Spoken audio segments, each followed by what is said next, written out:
vamos a empezar la clase. Hoy vamos a terminar la clase de anemia, gente. La próxima semana parece que rinden con Surmi, ¿verdad? El seminario, ¿verdad? Sobre anemia. Yo no sé nada. Bueno, gente, si se recuerdan, la semana pasada nosotros dimos anemia hemolíticas, ¿verdad? Y dije que iba a dar una patología que entra dentro de la anemia hemolítica, pero le iba a dar totalmente separado, ¿sí? Que es anemia falciforme. ¿Sí? Vamos a estar hablando sobre la anemia falciforme, la definición, ¿sí? Entra la presentación clínica de la anemia falciforme, es una anemia hemolítica. ¿Por qué? Porque es una hemoglobinopatía. ¿Qué significa? El eritrocito, ¿verdad?, sufre una alteración y obviamente eso se rompe y causa una anemia hemolítica.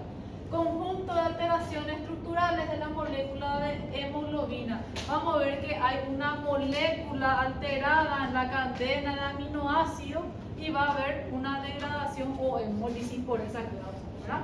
Secundaria o mutaciones genéticas donde hay alteración ahí en la cadena de aminoácidos, como le dije, ¿sí? Vamos a ver que por esa alteración de esa molécula, nuestro paciente va a tener el gen drepanocítico, va a haber un cambio y va a tener la hemoglobina S. ¿Cómo se llama la hemoglobina normal que nosotros tenemos? ¿Cómo está compuesta la hemoglobina A? Muy bien. En el feto está la hemoglobina F, si se recuerdan de pediatría, ginecología, yo qué sé, ¿verdad?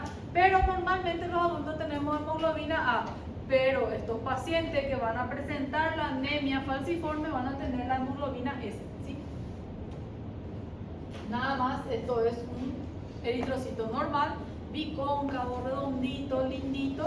Y al contrario, para un paciente que tiene la anemia falciforme, la hemoglobina polimerizada, ¿verdad?, se queda totalmente aplastada, ¿verdad?, en forma de hoz, en forma de foice, de banana, de semiluna, de todo lo que le quieran llamar. Esto es una anemia falciforme, ¿sí? Aquí da para ver mejor la forma, ¿verdad?, la morfología de este eritrocito, que está totalmente aplastado, ¿verdad? Está polimerizado este eritrocito. Y vamos a ver por qué ocurre eso, ¿sí? Epidemiología es una patología súper rara, gente. Yo una vez en mi vida he visto hasta ahora, ¿verdad? Y como ven, no es tan frecuente en nuestro medio, más o menos para los pacientes africanos, ¿sí?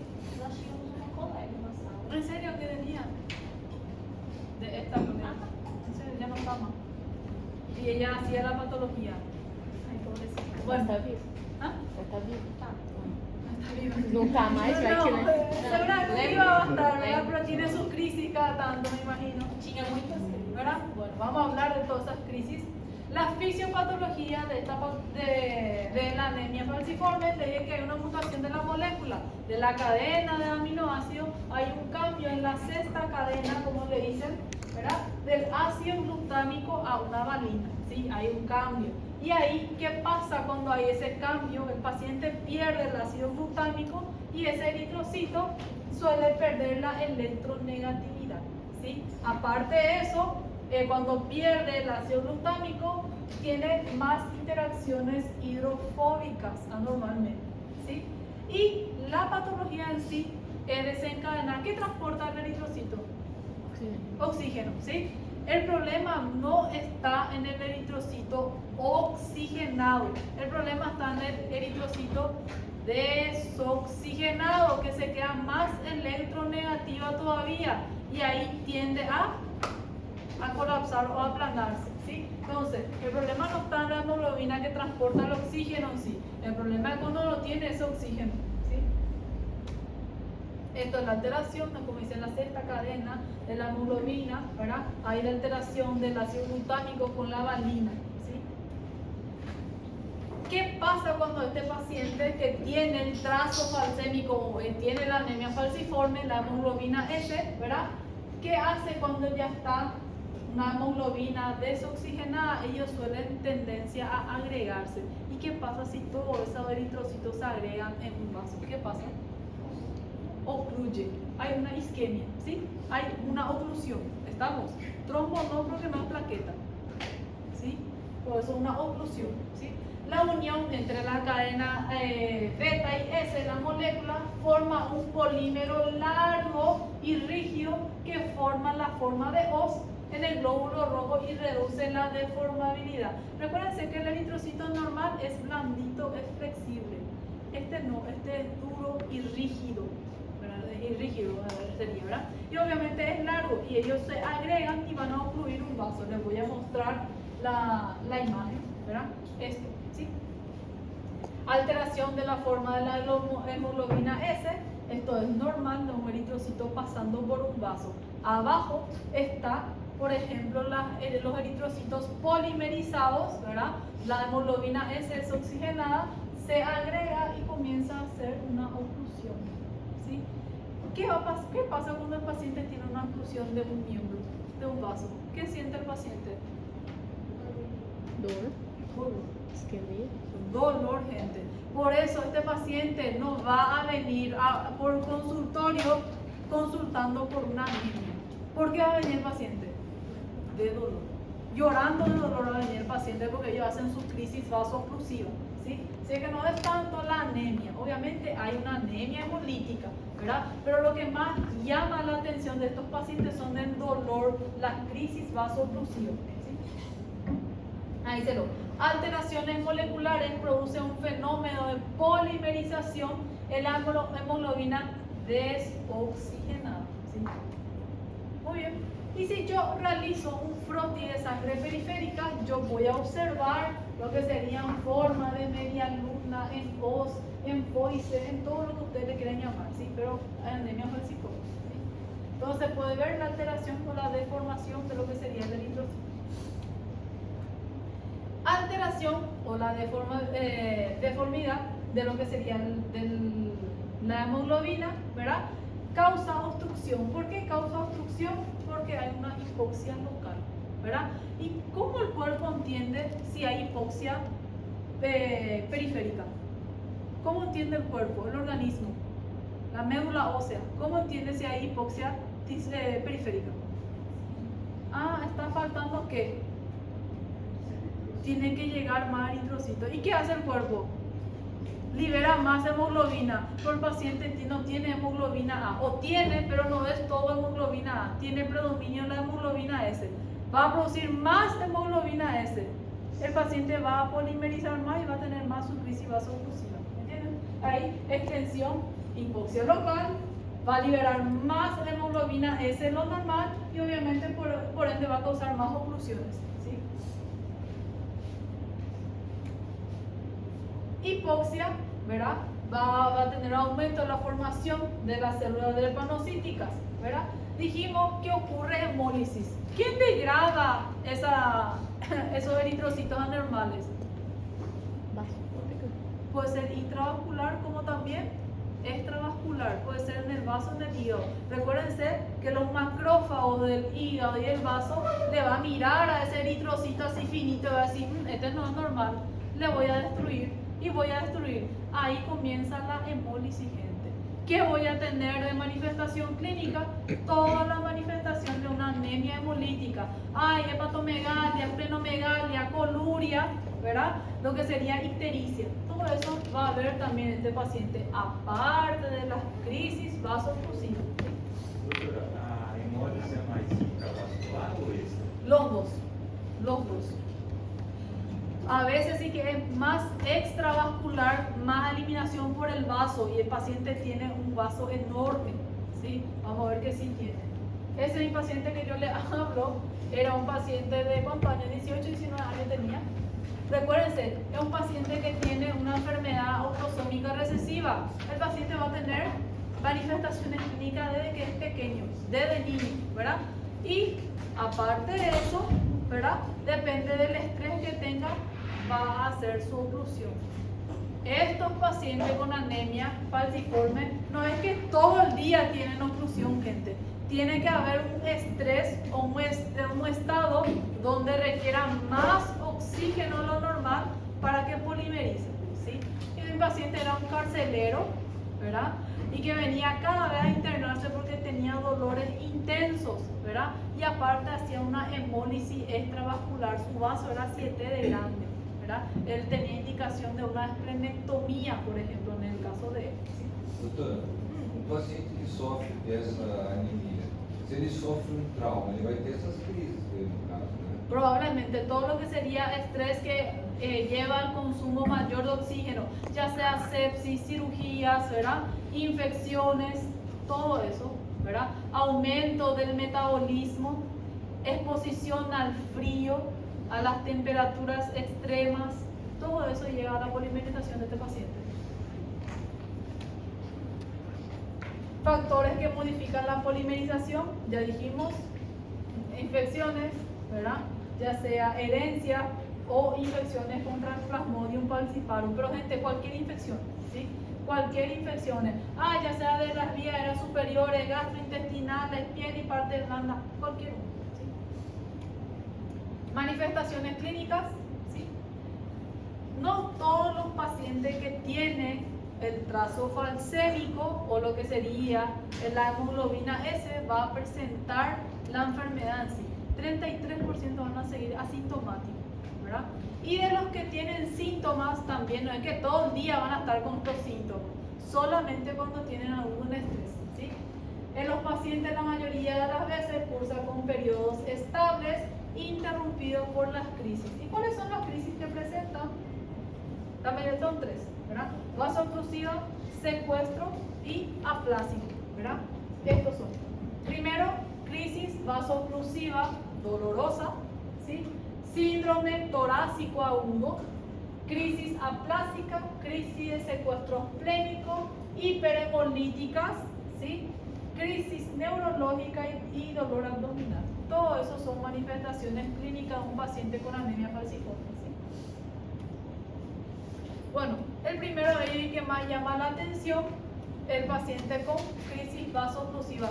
Doctora, ¿dónde ocluye? Cualquier vaso. Pero entre ellos que más ocluye suele ser, ¿verdad? La irrigación del hueso, tejido blando, pulmón, ¿sí? Hígado, vaso, cerebro y los varones pene también, ¿verdad? Entre los huesos, columna lumbosacra, rodilla, el hombro, el codo y el fémur. En síntesis, al paciente le duele todo el cuerpo. El inicio suele ser rápido y muy doloroso. Ellos sienten puntada por todo lo que sería la parte ósea, ¿verdad?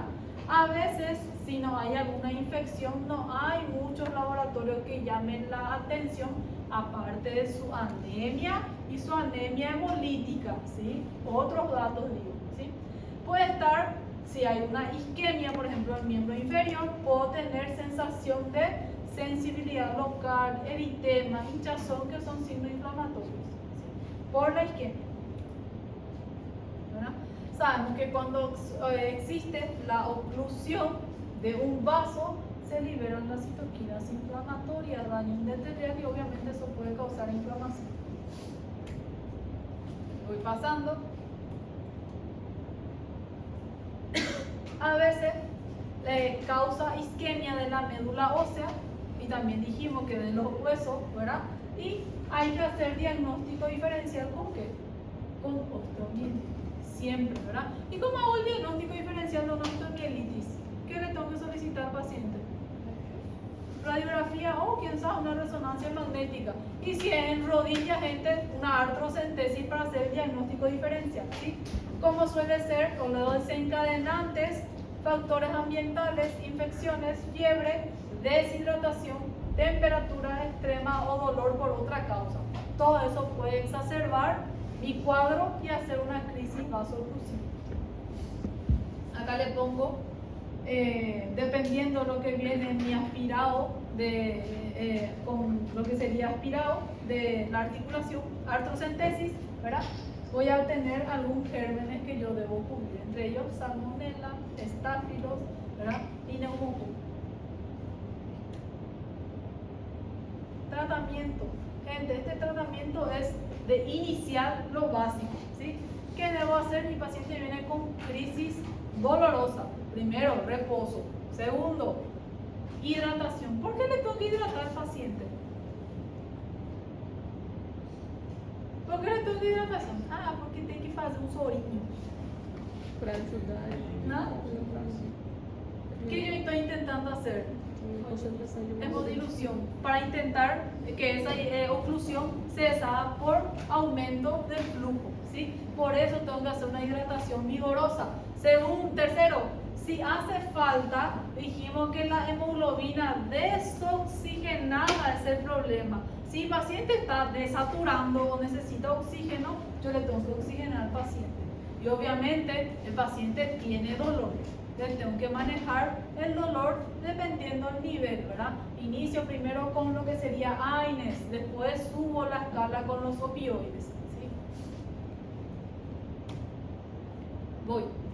Segunda presentación, crisis torácica aguda, gente.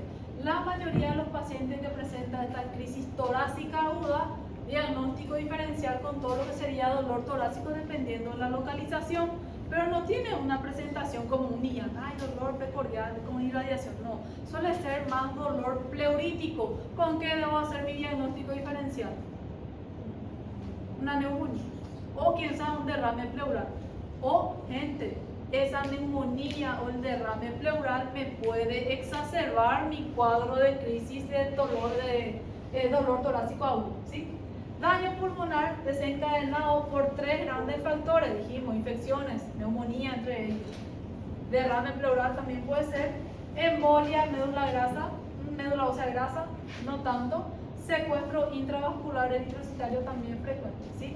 Representa el 25% de las muertes. ¿Cómo yo sé que mi paciente tiene síndrome torácico agudo?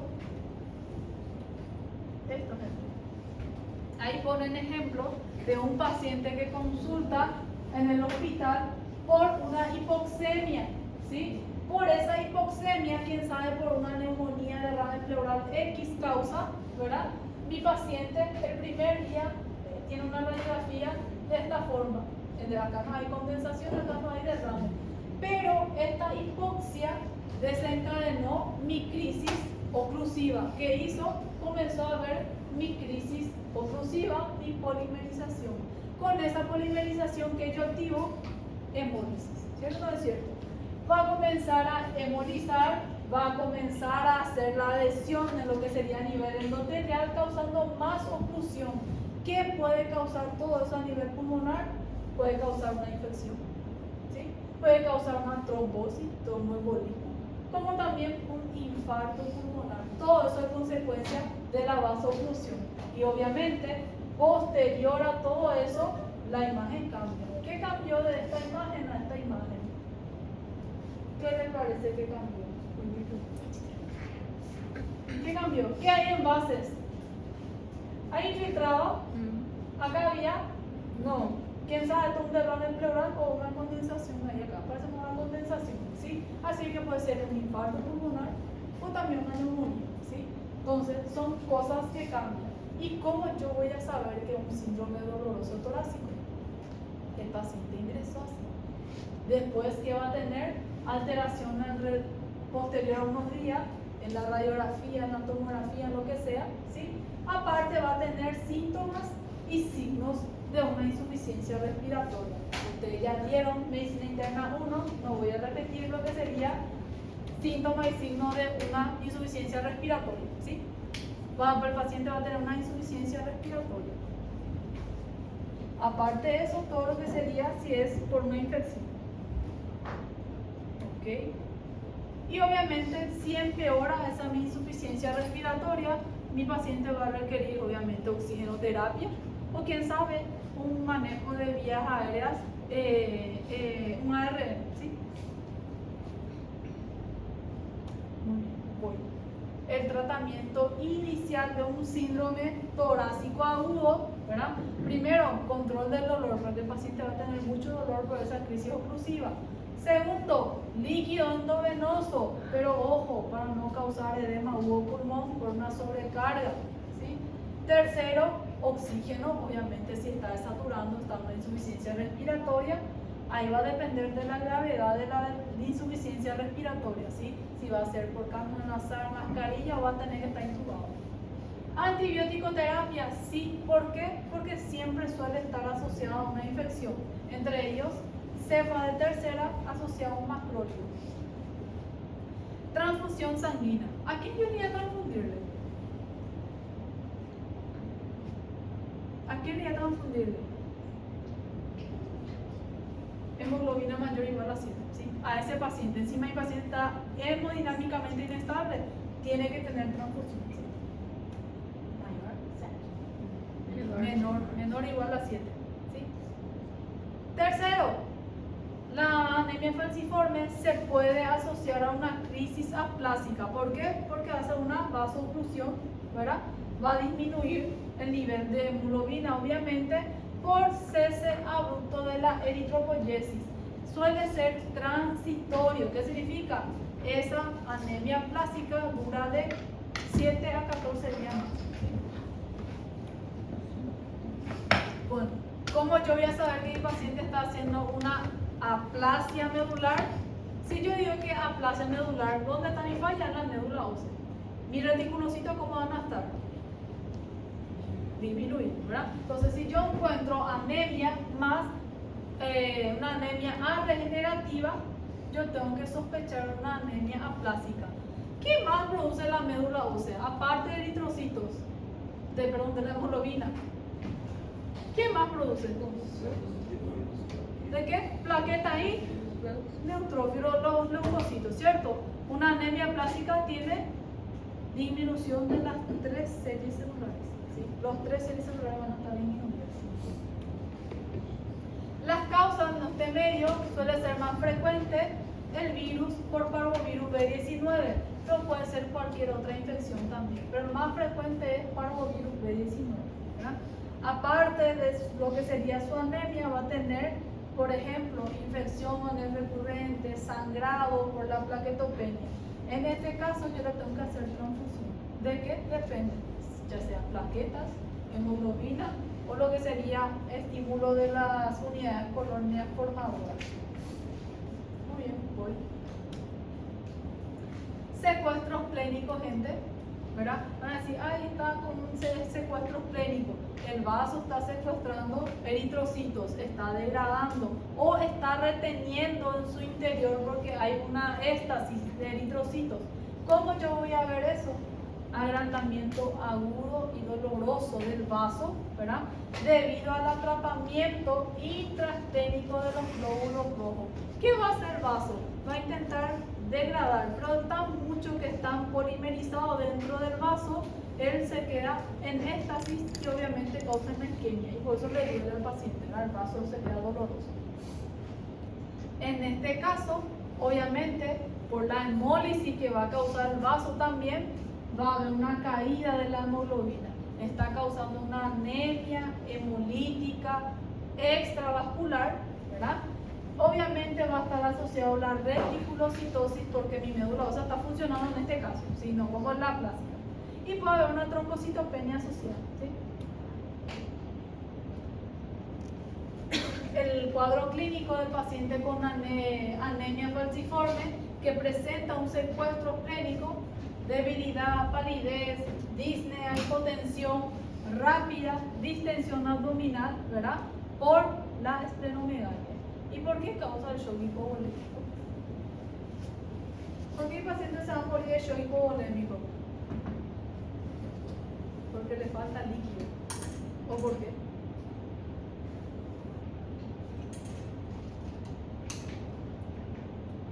¿Por qué el paciente se va a morir de shock hipovolémico? Ustedes ya dieron shock. ¿Ustedes ya dieron shock, no? ¿De qué? De la hemoglobina. Muy bien, por eso de shock hipovolémico.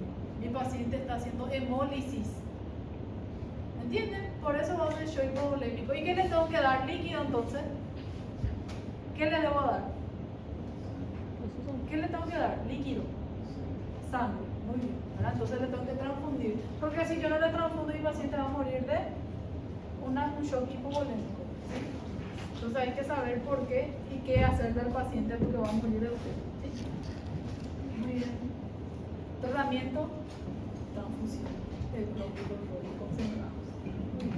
Voy.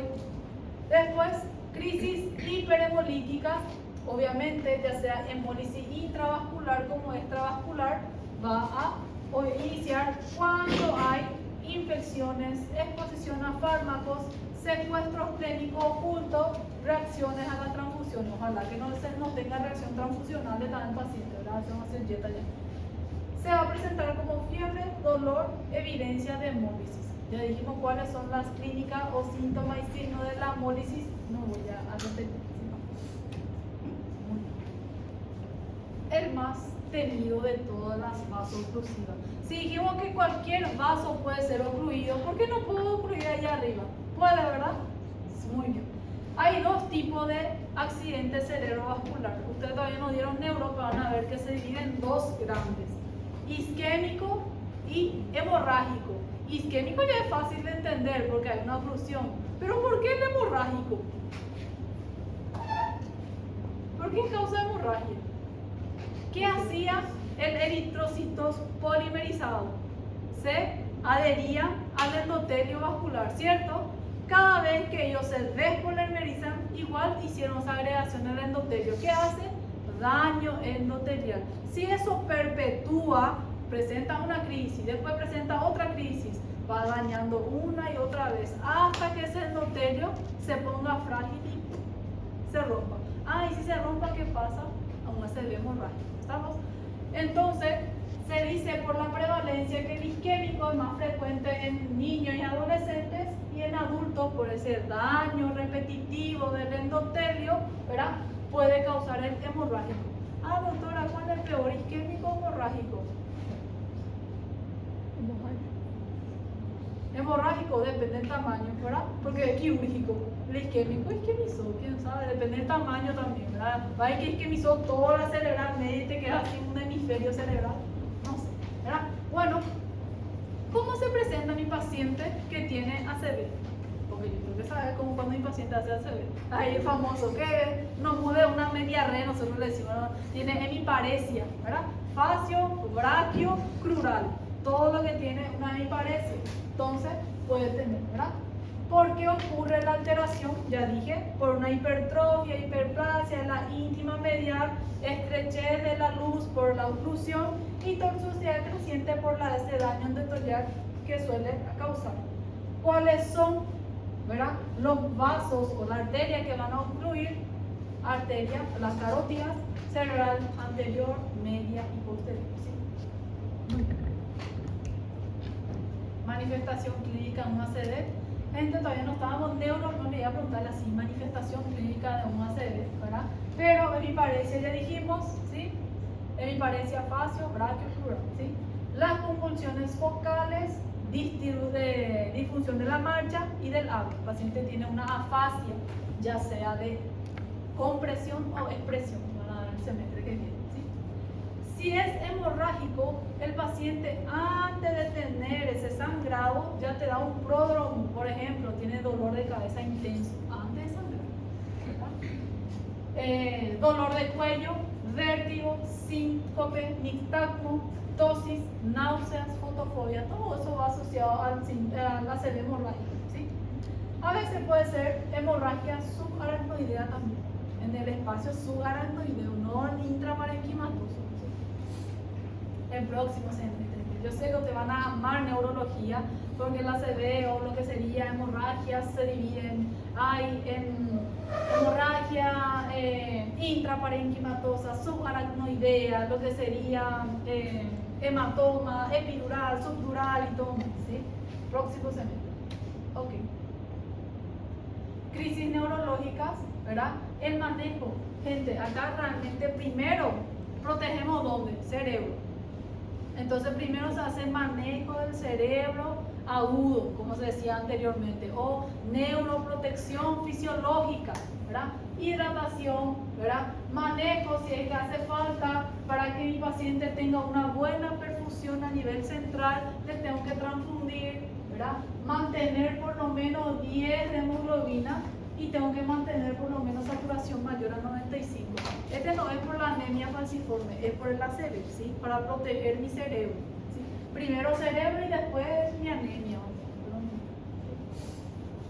En casos graves, ¿verdad? Si yo estoy en un centro hematológico, mi paciente tiene que entrar para el sanguinotransfusión. ¿Saben lo que es sanguinotransfusión? ¿Ya vieron la máquina de hemodiálisis? ¿No? No soy capaz de llevarle en la práctica a tu doctora. A mí el profesor el mes pasado no me dejó. No te llevó. Le voy a reclamar un poco, no puede ser. Bueno, la máquina de hemodiálisis, gente, una máquina donde vos tenés un catéter, sale tu sangre, lleva y lava, en este caso, la urea y creatinina y los líquidos y retira. En la sanguinotransfusión, ¿qué es lo que hace? Entra tu sangre en la máquina, quita las hemoglobinas polimerizadas y aparte de eso te transfunde para que no te mueras anémico, ¿sí? De eso se trata el sanguíneo. Acá no tenemos, solo asunción. Si el paciente está estable, para el diagnóstico de la ACV le hago una tomografía simple de cráneo, ¿verdad? Para descartar si es hemorrágico, porque el isquémico no se ve hasta 24 horas. Si demasiado quiero ver la isquemia para que vea que es una isquemia, le hago una resonancia magnética con contraste. ¿Sí? Bueno, no estamos en neuro, entonces voy a saltear. Dolor abdominal. Mi paciente con anemia aplásica va a venir por dolor abdominal. Tengo que sospechar de tres cosas. Primero, crisis hepática. ¿En qué consiste la crisis hepática? ¿Verdad? Nada más obstrucción de los sinusoides hepáticos por los eritrocitos falcémicos. Se obstruyen toditos y por eso causa dolor. ¿Qué va a causar? Una obstrucción. Yo lo mencioné, ¿sí? Intrahepática. ¿Cómo eso se va a ver? Elevación de las transaminasas y obviamente elevación de la bilirrubina conjugada. Sí, ella no es la no conjugada, ella conjugada porque es obstructivo. ¿Sí? Va a tener dolor agudo en hipocondrio derecho, ¿verdad? ¿Sí? Hepatomegalia dolorosa, náusea, febrícula y ictericia. Estamos hablando de algo obstructivo. ¿Sí? Secuestro hepático, ahí ya diferente. Hay acumulación masiva de sangre dentro del hígado, no en el sinusoide, hígado. Y hay una éstasis sanguínea. La manifestación es casi parecida, pero no va a haber aumento de las transaminasas, tampoco va a haber signo de colestasis, que es aumento de la bilirrubina conjugada. ¿Sí? Entonces esa es la diferencia uno con el otro. ¿Sí? Colestasis intrahepática aguda es el más temido de todo porque causa una falla hepática. ¿Ustedes vieron un paciente con insuficiencia hepática en el hospital? ¿Ya? ¿Sale el paciente con insuficiencia hepática? La mayoría de las veces no sale, ¿verdad? Muere. Esa es la consecuencia. ¿Sí? Una colestasia hepática, intrahepática aguda, lleva a una falla hepática. El paciente que entra en falla hepática para que salga. Hasta ahora en mi vida no he visto a alguien que salió de una insuficiencia hepática fulminante. Nunca, ¿verdad? Estos pacientes son los que llegan a óbito. ¿Sí? Dolor hipocondrio derecho, náusea, vómitos, fiebre, hepatomegalia dolorosa, leucocitosis, pero acá la hiperbilirrubinemia directa extrema, muy alto encima de lo normal. ¿Sí? Entonces, ahí la mayoría de los pacientes llegan a óbito. ¿Sí? Si viene por dolor óseo y viene por dolor abdominal, le voy a decir al cirujano y al traumatólogo que le evalúe primero. ¿Verdad? ¿Cierto o no es cierto? Así funciona la urgencia. Que le evalúe primero el traumatólogo. Pero a veces no, dependiendo, ¿verdad? Muy bien. ¿Cómo hago diagnóstico de una anemia falciforme? ¿Cómo yo sé que hay eritrocitos falcémicos? ¿Cómo? ¿Y cómo yo veo eso? Hemoglobina, ¿Eh? el laboratorio. Froti de sangre periférica, ¿verdad? Fácilmente. No tiene cómo confundirse. Bueno, primeramente tenemos que hacer laboratorio de anemia, ¿sí? Hemoglobina, ahí va a haber hemoglobina, hematocrito disminuido. Le pido reticulocitos. ¿Cómo iba a estar reticulocitos? Aumentados, ¿verdad? Si no es aplásica. Hiperbilirrubinemia indirecta, estos ya son de una hemólisis. Aumento del LDH, disminución de lactoglobina, más todavía si es extravascular. ¿Sí? ¿Se recuerdan de lactoglobina? Muy bien. Ahí después hago el diagnóstico de la anemia falciforme. Primero le pido froti de sangre periférica. La bioquímica ya me va a decir, se observan eritrocitos en forma de hoz. o me va a decir en forma de banana, semiluna, X, lo que me diga. Pero me va a decir y me va a mostrar esa foto. Para tener certeza, yo puedo hacer electroforesis de la hemoglobina. ¿Se recuerdan de la electroforesis de la inmunoglobulina? No, todavía no dije, pero todavía no dije. ¿Verdad? Bueno, ¿qué es lo que le va a decir la electroforesis? ¿Qué tipo de hemoglobina predomina? Normalmente tiene que predominar 95 a 98% la hemoglobina A, ¿sí? Pero ¿qué va a pasar a un paciente que tiene anemia falciforme? ¿Va a predominar más? ¿Dónde está la S? No, ahí está la S. Va a predominar la S, ¿sí? Va a haber un poquitito de hemoglobina A, pero va a predominar la hemoglobina S. Ah, entonces por la electroforesis yo voy a ver eso. Muy bien. ¿Cómo yo hago el tratamiento de la anemia? Depende. Primero yo tengo que tratar la causa de por qué se exacerbó o por qué mi paciente tuvo la crisis oclusiva, ya sea por una deshidratación, cambio de temperatura, infección, alteración metabólica, X. ¿Sí? Yo tengo que tratar eso primeramente. Y después recién, ¿verdad? Voy a tratar la causa. Acá no le puse, acá tenía que estar escrito esplenectomía. ¿Sí? ¿A quién le voy a hacer una esplenectomía? Quien hace anemia hemolítica extravascular a repetición, ¿sí? Porque su vaso va a estar hiperfuncionante. Yo le tengo que quitar ese vaso para que mi paciente no haga de vuelta una anemia hemolítica, ¿verdad? ¿Qué hace el vaso en nuestro organismo? ¿Cuál es la función del vaso en nuestro organismo? No sirve para nada, quitarle nomás. ¿Para qué sirve el vaso? Es tipo el apéndice, ¿o no? ¿No? Órgano linfático, ¿qué hay en la parte entonces del retículo endotelial? ¿Qué hace? ¿Para qué es importante el vaso? ¿Nuestra inmunidad? ¿No es importante para nuestra inmunidad? Sí, ¿verdad? Bueno, el paciente que no tiene vaso ya es inmunosuprimido, entonces tiene que estar vacunado. ¿Para qué germen? Germen encapsulados, entre ellos neumococo, haemophilus, ¿verdad? Y meningococo. Sí o sí tiene que tener estas vacunas. Ok, inmunosuprimido. Ok, paso. Otro, si es que no resuelve, el de sanguinotransfusión, más todavía si hay daño neurológico o crisis oclusivas de secuestro repetido. Ahí es solamente sanguíneo, ¿sí?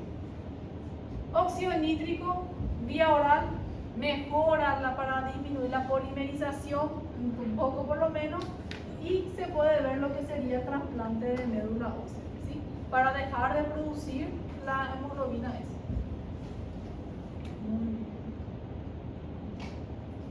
Primera clase, 15 minutos y volvemos para la anemia.